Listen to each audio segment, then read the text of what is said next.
Hello everyone. As we only have 3 more talks left for today, we're going to continue into session 2D. So we are not going to take a coffee break. Is that all okay? Okay. So our next speaker is Miss Ruth Pion. Wow. I'm gonna stay far from it. So a social researcher and archaeological technician from Institute of Anthropology and Archaeology from Santo Domingo, Dominican Republic. So she will be discussing today about public archaeology in Monte Alegre, memories of resistance, oral history, and connection of the community with the local archaeological remains. Ms. Ruth, it's all yours.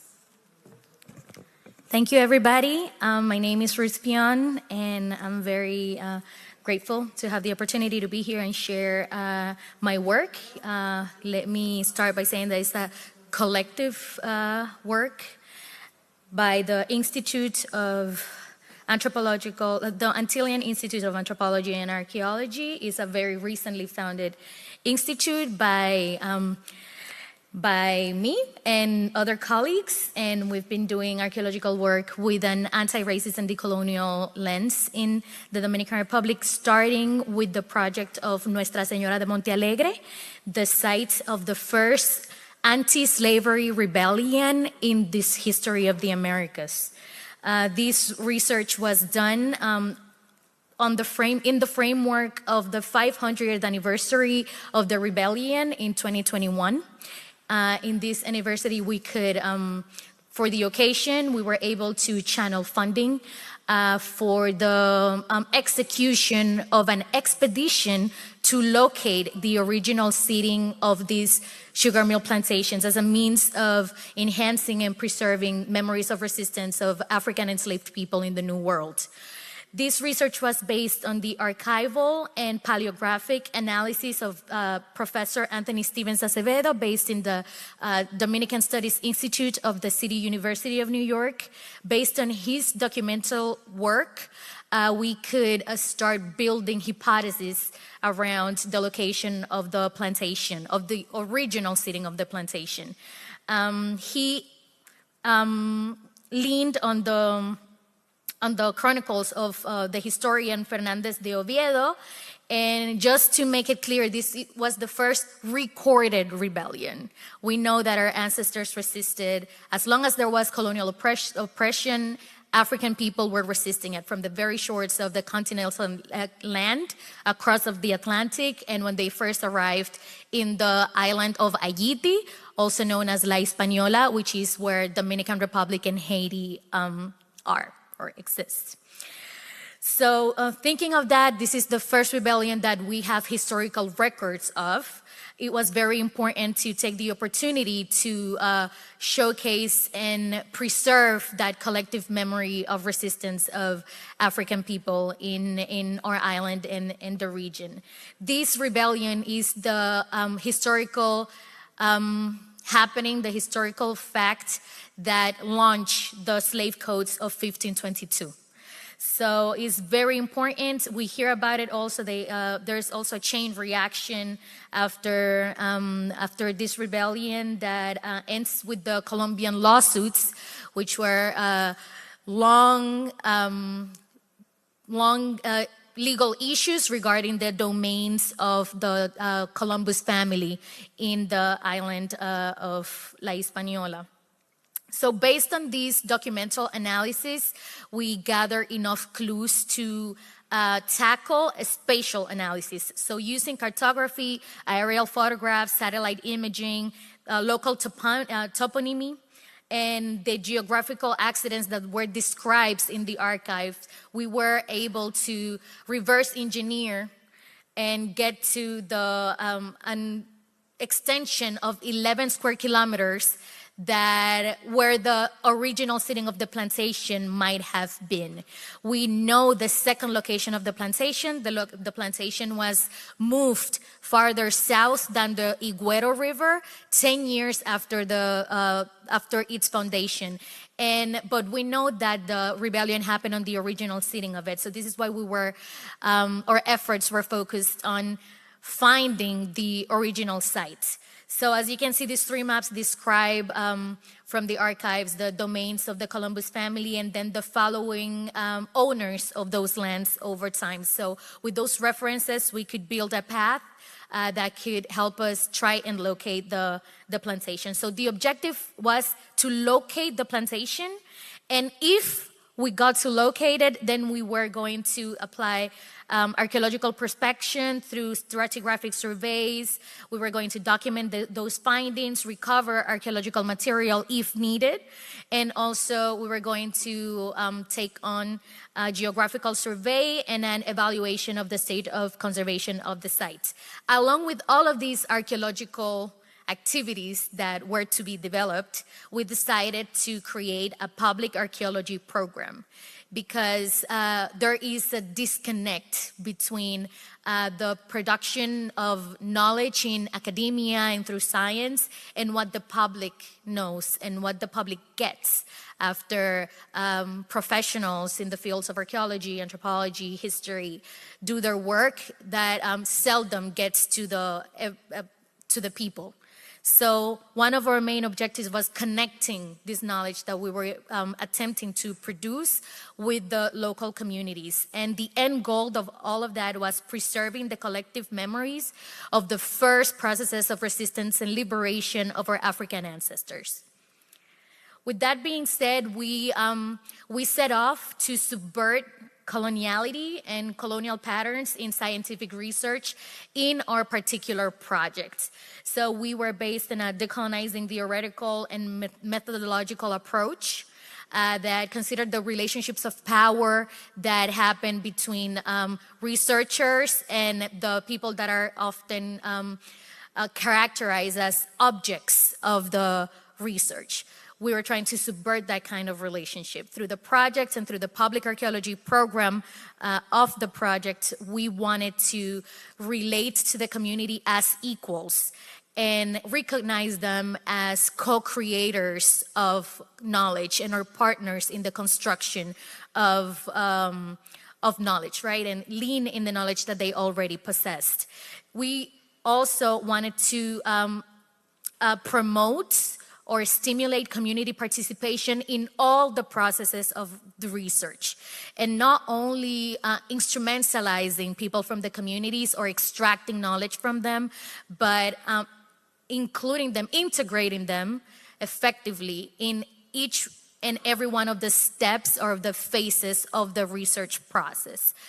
We also wanted to explore socio-historical connections. Often when we research archaeological sites, we do it as if they're not surrounded by people and communities that interact with these artifacts and sites before of us. So we wanted to digress from that pattern in the research endeavor.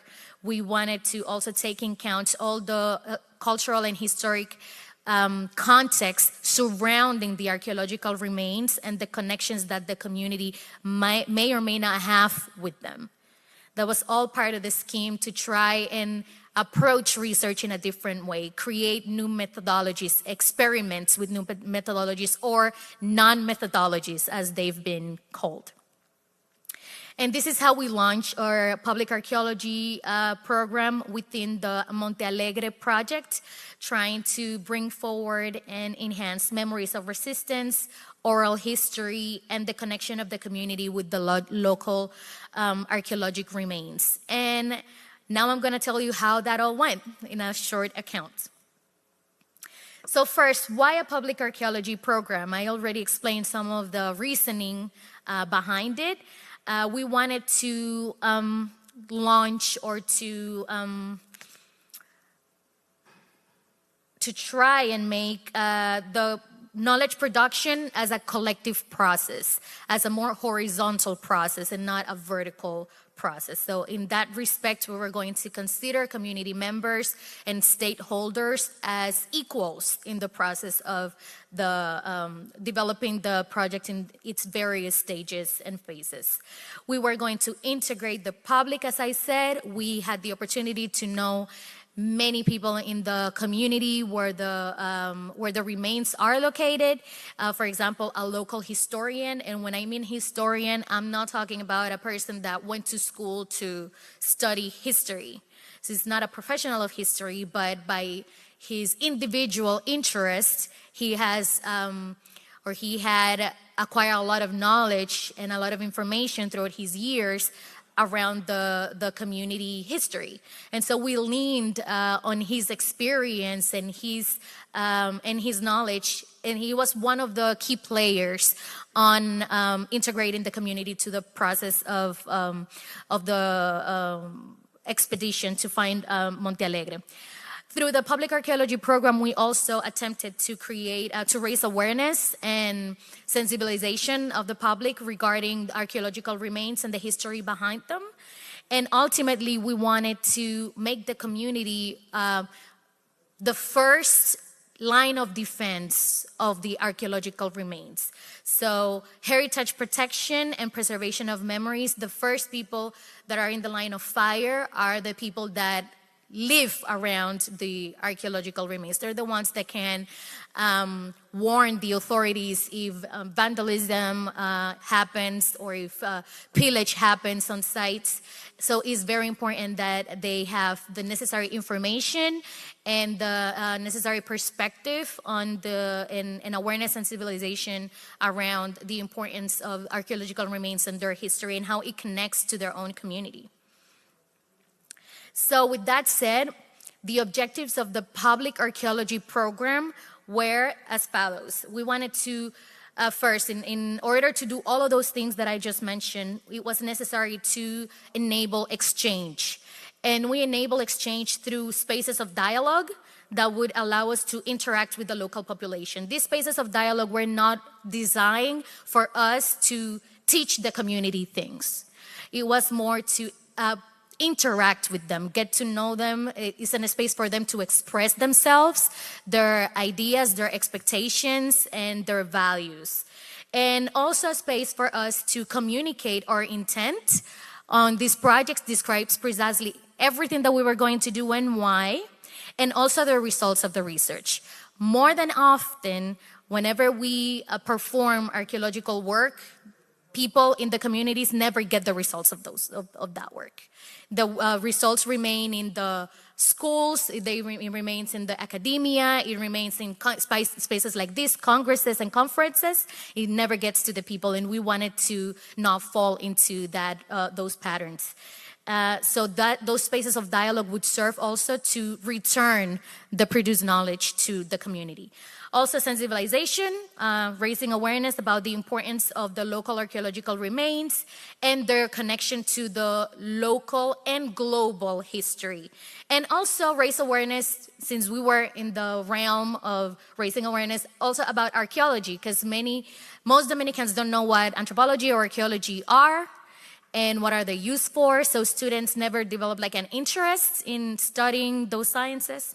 So that was important for us as well. And finally, we wanted to connect with the community through the exploration of their relationships with the archaeological remains. We wanted to understand if there was a knowledge, if there was value, if there was a recognition of the local population with regarding the archaeological remains, and if that in some way impacted their ideas of self and their identity as a collective, right? Their cultural identities. So the methodology for the program had an aspect of heritage education as a pedagogical tool. Did I say that right? Pedagogical? Yeah, I'd like a teaching tool, and also interviews and conversation, because that's the easiest and most worthy way of creating confidence and creating trust through one-on-one conversations with the local community. So interviews and conversations. So with that being said, we started off by contacting the community and stakeholders. We didn't come to the community saying, okay, we have the idea of doing this project and we're gonna do it. What we said is that this is what we've studied so far, this is what the research says. Are you interested in us performing this work along with you. So the picture that you see over there is the first meeting that we had with the Junta de Vecinos. A Junta de Vecinos is like a local neighbors organization. And there's like that's the local authority of the little town where the remains are. And so we approached them first. So we had a meeting with the community's leadership. We asked if they were interested. They replied that they were. And so we took off and continued the work. We also had the support of the Ministry of Culture and the mayor's office of the municipality. There you have a map of Dominican Republic, and the part in red is Santo Domingo. In green, you see Santo Domingo North. That's where the remains of the plantation were, and that's where the community Amor de Dios, which means the love of God, where the archaeological remains are. They're located in that municipality, Santo Domingo North. So first off, those spaces of dialogue continued after we had the green light of the community. We head off and we established several meetings with stakeholders like the community, the mayor's office, all together. It was not like we went to the mayor's office. It was not like we were in the mayor's office and we did a meeting there. No, the mayor and his team had to come to the community, because these archaeological remains belong primarily to the community. And we held spaces like that to exchange, and the community had the opportunity to talk about their interests and their concerns. We also perform a workshop at the primary school, which we give a little training to the students about what archaeology is and how to do it. And then the most juicy part, qualitative research. We explore the memories of resistance and the connection of the local community through in-depth interviews. We talk to people from the community, local leadership, the municipal government, and other stakeholders. So the criteria for the in-depth interviews were that the person was born and lived their entire lives in the community, that they were at least 50 years old, and that they had certain proximity to the archaeological remains. For example, if they own land around the archaeological remains, or if they were agriculturists, the people that had to work with the land, etc., etc.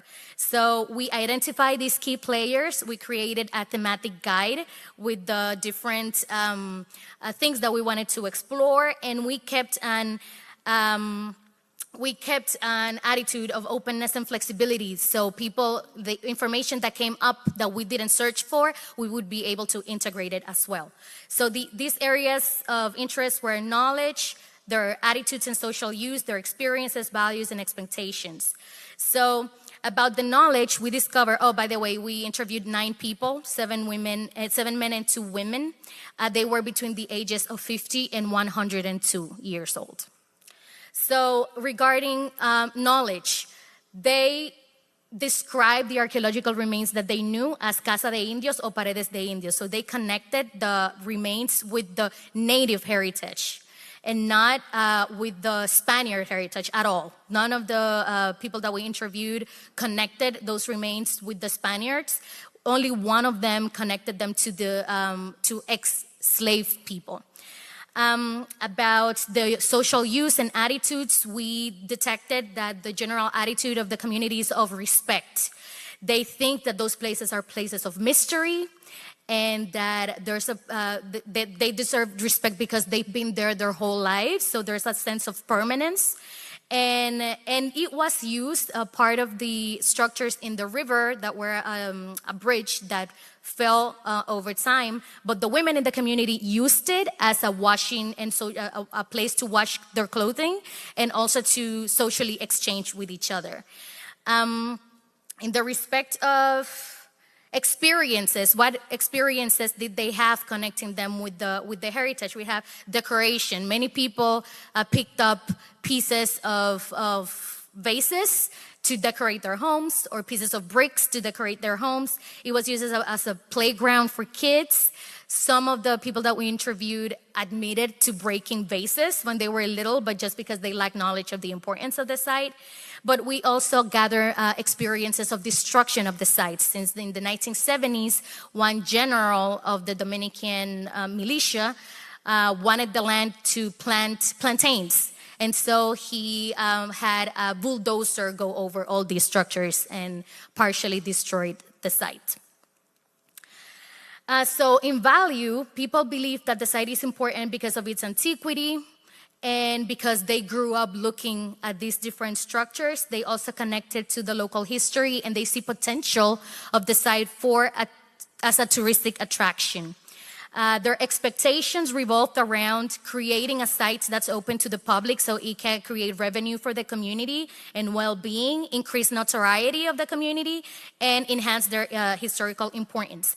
We also gather things that we did not set off to gather, which is recent memories of resistance.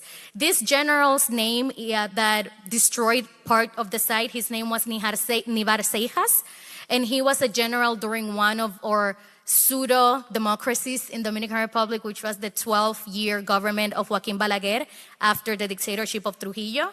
And so the generals of these presidents would just take land if they could. Like they would threaten people with violence, they would kill people or threaten them with incarceration, and in that way they got to steal their land. And also not only them, but also the State Council of Sugar, which is the institution that handles sugar plantations and all of that. They also had played a role in this forced displacement of some of the families of the community. Another thing that came up is the connection of the remains to myths and legends like La Ciguapa. We heard people saying about women with long jet black straight hair that would jump in the river whenever they heard something, and that's connected to also like folklore and mythology of the Dominican Republic. One of the biggest outcomes that we got is that the community by themselves, when we reported the results of the research, of the survey and everything, they came up with a plan to protect the site. So they wanted to, all of these things that you see here and those pictures of those meetings, they decided that they wanted the site to have physical and legal protection. They decided that the site had to be kept clean and maintained over time. They believed in monitoring and following up with the site, taking pictures, sending it to us in order to maintain the conservation status. They wanted more archaeological studies, so they wanted to request funding from the municipality, from the mayor's office, and education. They wanted training within the community to look after the site. What happened on the field, how this approach helped us as archaeologists is number one, because of our connection and the trust that we built with the community, we set off to find the sites within 2 weeks, but we found it on day number 2 with the oral history references that the community provided. After everything was done, it was confirmed in the archives that the location that we find is in fact the location that we were looking for. And this is backed up by the archival research of Anthony Stevens Acevedo, saying that Monte Alegre and the community of Amor de Dios are now officially the cradle of the anti-slavery struggle in the Americas. First place where rebellion, a successful rebellion that was recorded happened in the New World. As here you can see a map where the second position or the second location of the sugar mill was, and up there you see the first location that we got to find, roughly 5 kilometers of distance north to south. Finally, unexpected outcomes that we had because of this line of mutual cooperation is that we got a lot of donations from the community. We had donations in the shape of water for the team. They facilitated us with a place to rent for the team to stay in the community. They even lent us a mattress for the team to sleep on. They also gave us materials for sanitation. And you can see how clear this area is where the site is. Almost done. Where the site is, and all the cordon areas in yellow is where stones were found and were protected. That was all covered in vegetation. So the municipality, the mayor's office, facilitated their cleaning teams so they could go and remove the vegetation for us for free. So this is what happens when you create open ways of communication and exchange. And this is the results that we had. We're very happy and satisfied, and we plan on continuing with this decolonizing approach in archaeological research. Thank you so much.